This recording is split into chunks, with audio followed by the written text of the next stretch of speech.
Hi,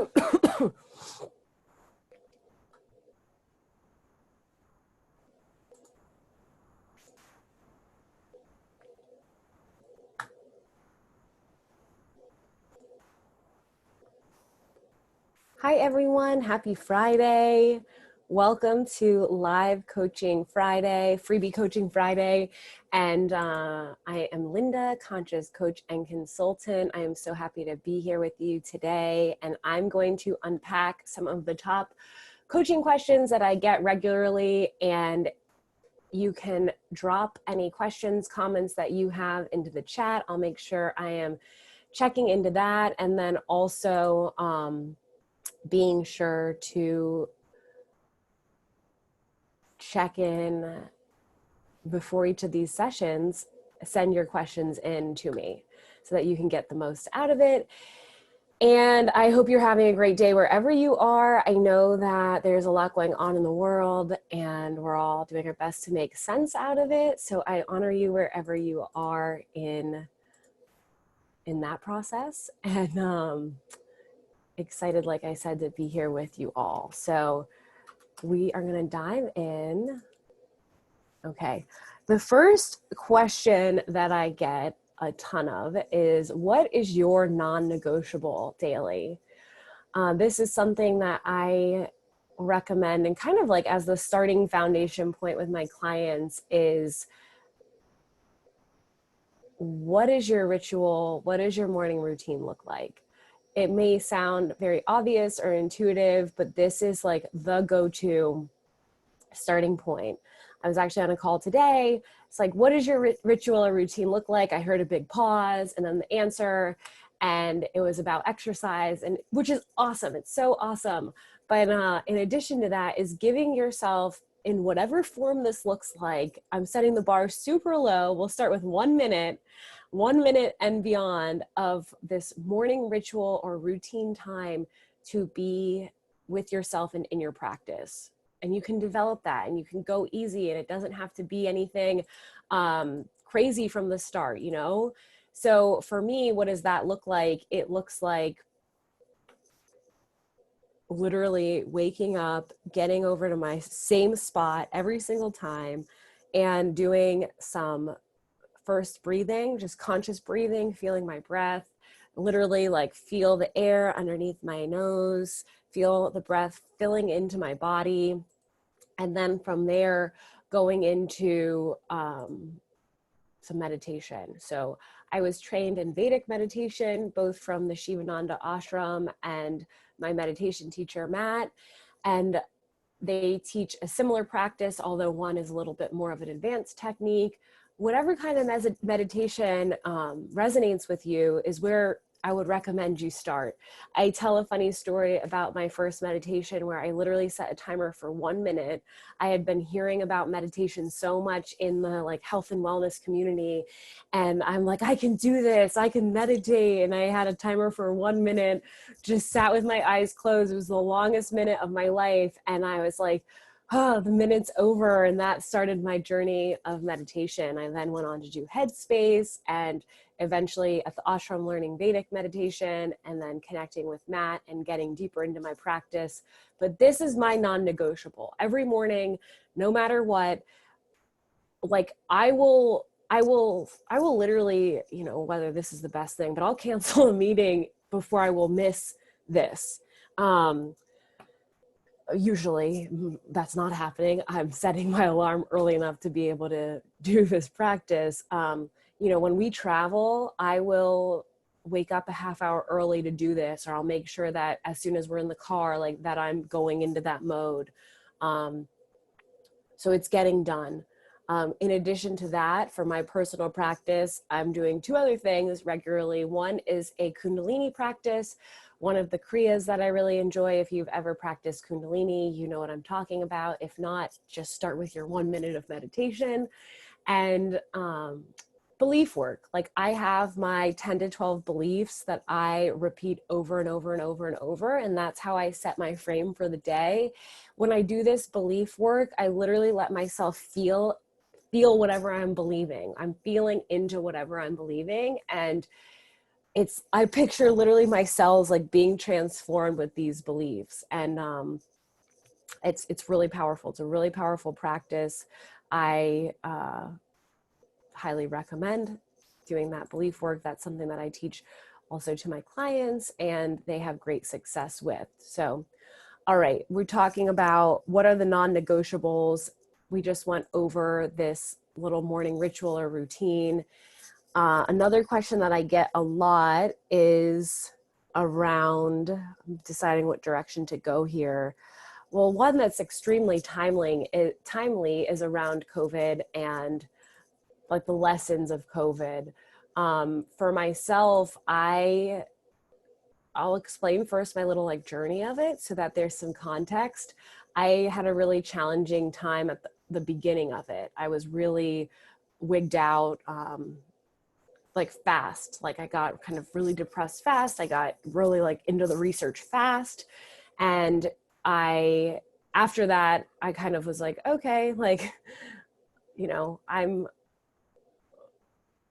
engaging in practices that aren't healthy, specifically around like overusing social media, overusing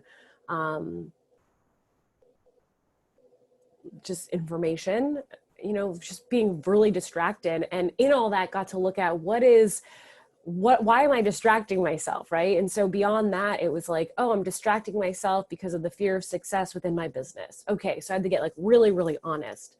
And I see this a lot for people going through COVID. There's like denial can be happening, acceptance. I was talking about this a few weeks ago or even months ago now, but if you look at a grief cycle, literally like the cycle of grief, eventually you get to acceptance. And the day I looked at that, I was like, oh, I gotta go from here to there. And I kind of went on this own like personal race with myself to get to acceptance, with processing everything, but kind of as quickly as I could. So getting to acceptance and just being aware of denial, right? Like this, I hear this come up, like, I don't even think I'm really processing what's going on, right? Like not being able to digest that we're in a pandemic. It's like, it doesn't really matter when I say the truth, if you're following any other storyline than the mainstream media, it kind of like doesn't matter how we got here. It's that we are here, and being in acceptance of like, we're in a global pandemic. There is economic downturn. Lots of people are in strain, how this is individually affecting each of us in our own lives, like being fully in whatever that is, to then go from that place to wherever you want to go. And if that's a career pivot, if that is, closing a business, if that's starting something new, if that's getting laid off, if it's doing like what you always dreamed of, if it's starting a family, like there's so many things that can come from this time, but being in full acceptance of really what this is feels really critical. So that's come up a lot. So for me personally, what's been the biggest like takeaway of COVID, being accountable and being in acceptance, but then also for whatever reason, I don't know if anyone can relate, I've had tremendous amounts of trauma like come up to the surface. And it's been a really powerful, challenging process to navigate and to be able to just get through and come on to the other side of, which I'm really in that process, but there's been so much freedom in that. Something that's also been coming up a ton, and I'm involved in a program called Owning Your Leadership. It's really, really cool program. We're going to be launching a foundational leadership program this fall, but around leadership, I don't know if you're feeling like this, but when you look around and you're like, where are all the leaders at, right? And one of the taglines we came up with is lost in leadership. But there seems to be this fundamental piece missing sometimes in leadership, that it's like defining what leadership is. What is leadership? And I would take this a little bit further and say, like, how are you leading within your own life, within yourself?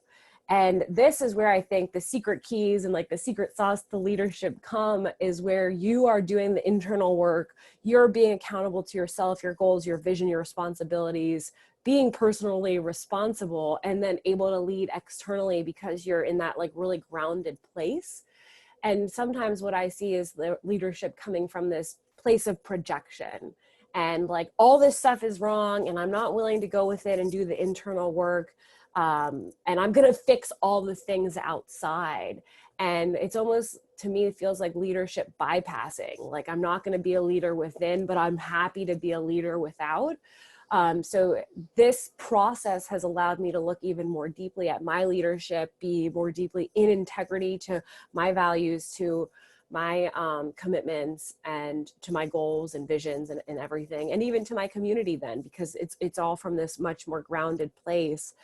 And on top of that, there's something that is so powerful, it escapes me, but I'm sure we'll come back to it. Okay. What's the hardest part of leaving a job and starting a business? This comes up a lot. So in any big transition can be a identity loss. So if you think of, if you've made a career leap or you've had a big change in your life, you had a shift in identity.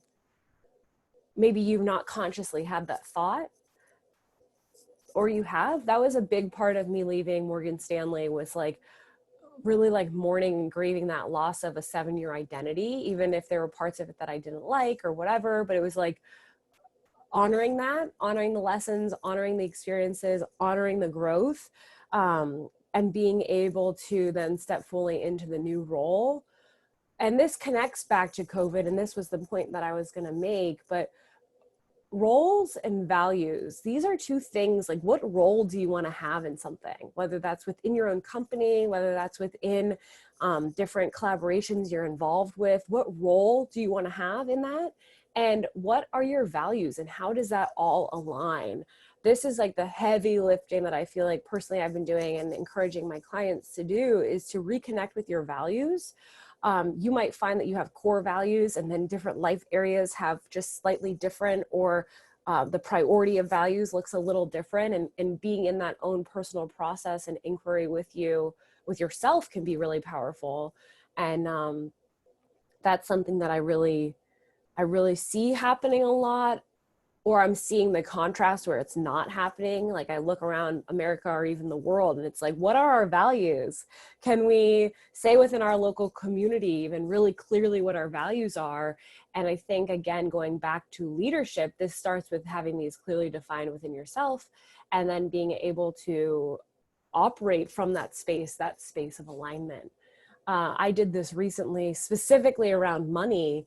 And the values that came up for me were creativity and growth, wellness, travel, and my home. And I was like, oh, this kind of covers everything. And it was like the actions that I take, the decisions that I make, they predominantly fall under those 4 areas. And then there's so much freedom because I'm in like such alignment. I know I don't even have to think twice. I'm like, oh yes, wellness, check, I'm spending that money. Oh yes, like the home, like healthy home life, like yes, check, spending that money. Obviously there's another part to that money, there's many parts to the money conversation, but I'm just speaking specifically to values and feeling in alignment with the spending, with the values. Okay, where do we want to go next?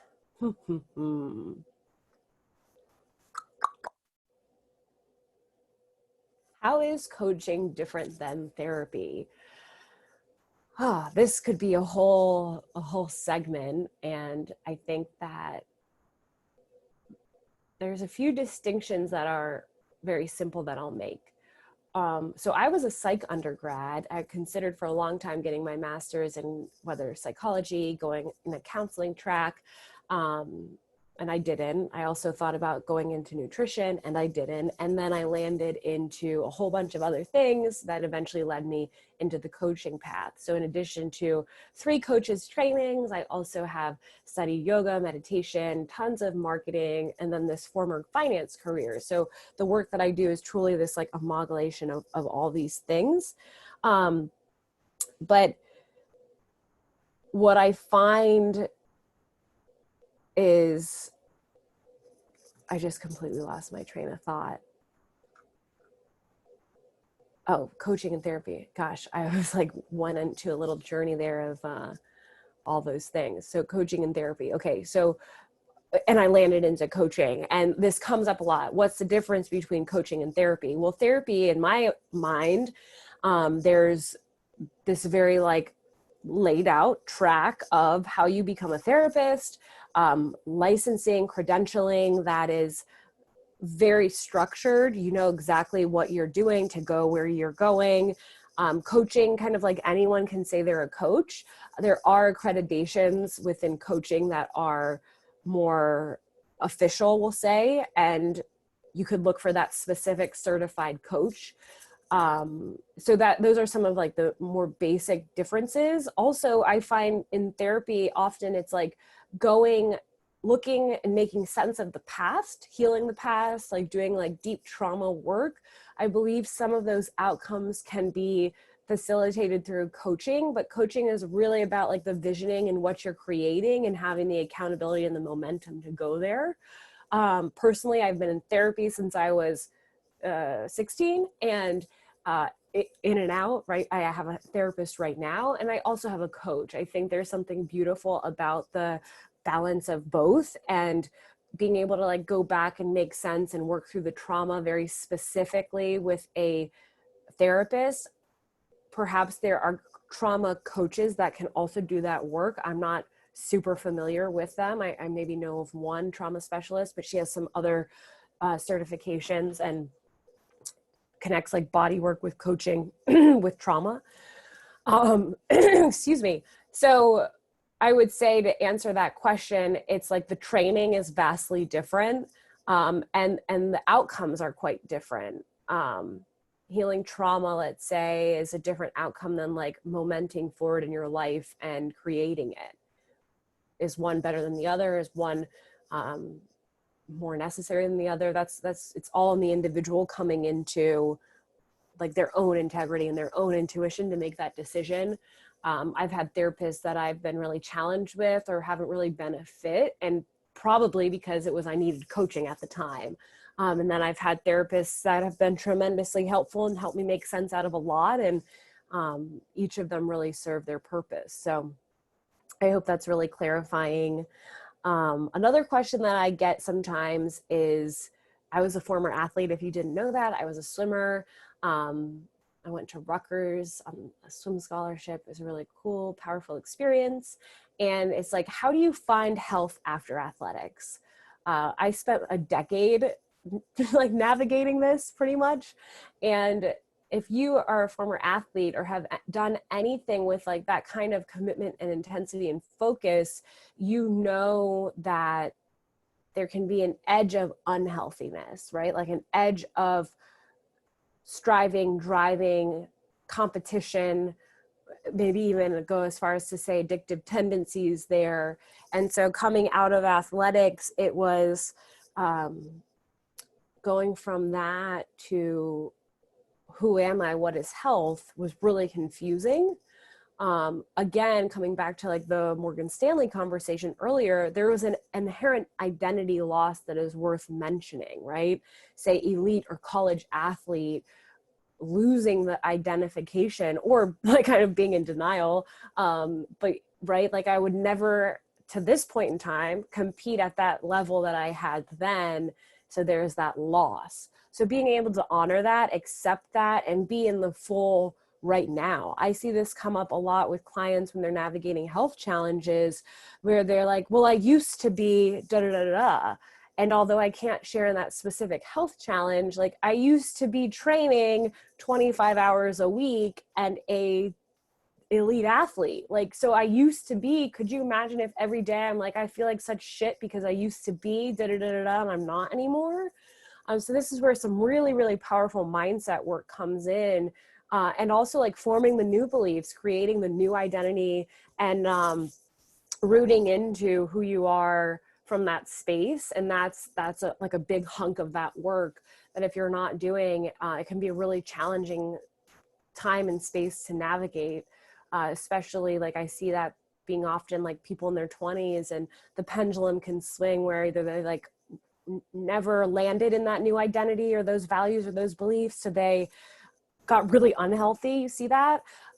Or they're like kind of the other side of it would be almost in like the addictive tendencies of overexercise, restriction, extreme fitness. And what I had to realize is like, no matter where anyone is, it's a sliver of time. It's like one moment, and it doesn't really matter what anyone else is doing. Where am I in my own health journey? And what feels good for me, and being willing to ask that question really regularly, right? Like I just got a home bike set up and it's awesome. Like I'm like, oh, you know, in between client calls, I'm going to do 20 minutes on the bike. I'm sweating so much. Like I feel so good. Thank God that this is here, where like going to the gym, getting the workout in, taking the hour and a half, like just my relationship has time has shifted. And I'm really clear that my like fitness outcome is to make sure I'm sweating daily. So let me just go do that. And, you know, I'm here in South Florida, it's 95 degrees out, probably with a heat index of 110 or something. You know, I'm not working out in the middle of the day outside. So there becomes a lot more flexibility that's open because of that. But again, that came from like checking in, what works for me, what do I need right now, and how can I make that decision from that place of empowerment. All right, last question of the day. This is around how do you navigate needs?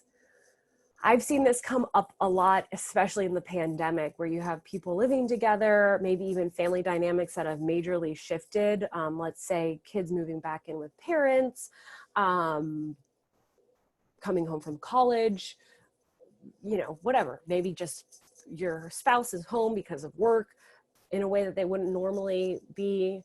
So being really attuned to each person's individual needs. So what do I mean by that?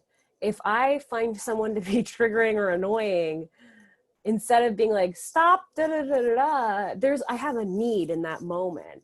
And so the knee-jerk reaction is to make the complaint about whatever that person's doing. But can I take one moment and check in with myself around, like, what do I need? If I'm being interrupted, maybe I need quiet. I need the door shut. I need this time to be interrupted. But that conversation looks a lot different of like, you're annoying the shit out of me, to I need to be in an uninterrupted workspace for the next hour. I'm clearly communicating that need. That need is then being met with respect. And I've been able to tap in and honor myself and answer that question of what do I need without making it about the other person and how messed up they are. It has nothing to do with the other person. They had a question. It's not a big deal, right? So taking that and being able to apply that into your life, maybe you're noticing yourself not meeting your needs. Maybe there's literally things right now that are closed and you can't go to, and that was a way you met some of those needs. So you're needing to be creative with how you meet some of those needs. I'm gonna make the natural connection here to self-care. And one of the tools that I love to use is the self-care toolkit, where you're literally creating 5 minutes, 10 minutes, 30 minutes, an hour. Like, what are the things that you can do that can meet your needs with the time constraint that you have available, so that you can not be projecting and you can like find that more like peace and self-nourishment, right? Self-soothing in that exact moment. So we'll call this needs awareness, being able to know what your needs are, clearly communicate those, honor your needs, and doing all of that from that loving space, both for yourself and with others, is really powerful practice to be in, and takes a good bit of awareness, which will connect us back to ritual of that morning intention space, meditation space, being able to ground in and connect with yourself so that throughout the day you are more aware and you can carry that mindfulness in your interactions, understand, oh, I'm not meeting my need right now. I need to just communicate that, or meet that before even communicating, just meet the need. Anyway, so I hope that you got everything you needed from today's Freebie Friday coaching, also known as live coaching. I was trying to do a play on the Friday there. please be sure to submit any questions. I am happy to answer them in this sacred 30-minute session of live coaching. You'll also be able to hear replays of this available. And I have something very exciting coming. It's the toolkit that includes the self-care toolkit that I mentioned. There are a couple other of my favorite tools that are available in that, like learning how to do meditative journaling. I have even a meditation that's in there, the Thrive Now process, the worksheets for that. So stay tuned. I'm going to be sharing that with you in the coming weeks, if not next week. And as always, I'm available for a one-on-one session. It's a complimentary alignment session. So if you are in a time of transition, if you are in a time of making some big life decisions, if you are finding yourself just off, like really off and needing extra support, let's make some time together. Book that alignment session with me. I am here to serve. I get up every day knowing that I'm able to help others make their maximum impact. And that is what Legal Life is for. That is what my coaching practice is for. So be sure to get in with an alignment session. Sending many blessings. Have a beautiful day.